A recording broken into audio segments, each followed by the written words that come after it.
Hi everyone, it's EK from EK Gorman Designs, and I am coming in today to let you know I'm up on the Kitty Bee Designs blog today with this great little card. I wanted to make a masculine card today that wasn't fall themed or Halloween themed, but yet had a sort of sinister vibe to it.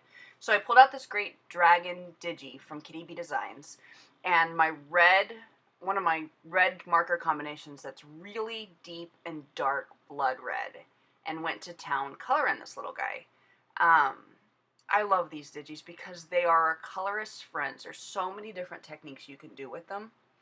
And you're not having to worry about nitpicking teeny tiny little details. You're really able to get the marker in there and kind of go crazy with the coloring.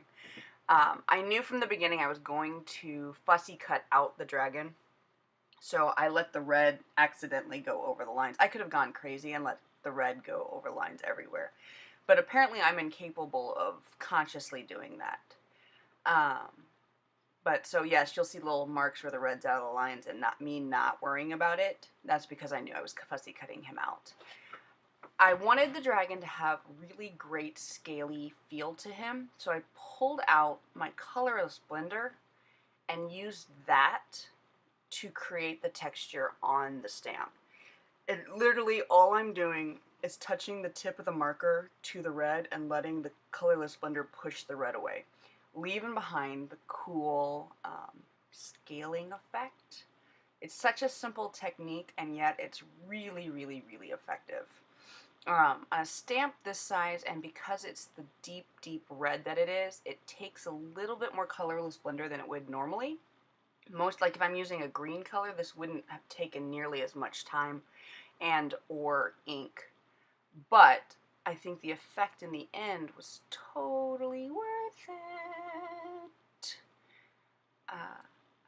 And that's it. I mean, I kept otherwise things pretty simple coloring this guy. The shadows, for me, the light source almost always comes from the right side down. So the shadows are heavy on the left side, and then I pulled out my favorite bone color.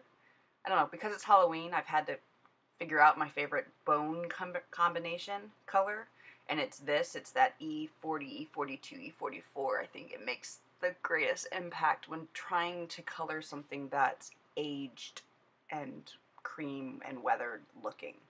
Not that, well, I guess he's a dragon, he's aged. I don't know, I think he's a baby dragon though. He's cute.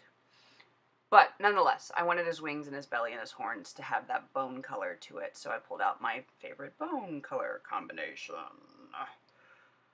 I will warn you, I'm about to fussy cut out this little guy. No one should have to watch me fussy cut. So, here it is. Here's what you get to see right there, and gone. And then to get rid of the white paper lines from the cutting, I use my Tombow marker and go around, but no one should have to watch me do that either. Now, I pulled out a bunch of papers from, I think they're Recollections. It's just one of those 6x6 paper pads that we all have lying around, and I wanted to put together a heavy background.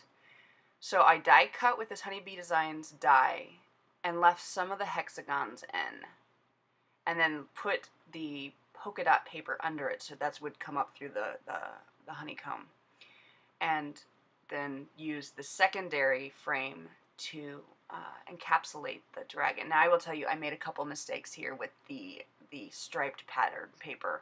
It should have been bigger, and since it couldn't be bigger, it should have been turned the other way. You'll see in a moment.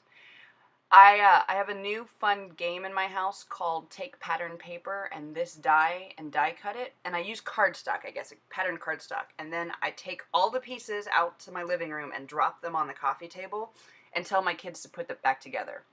No joke, it has become the greatest puzzle in my house because it's significantly complicated, and you will see why I discovered it in a second.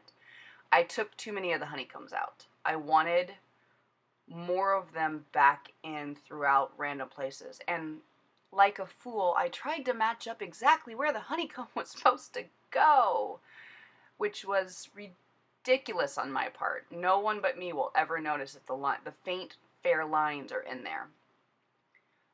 Here's where I made my big mistake. I should have turned the oval so it was a long way.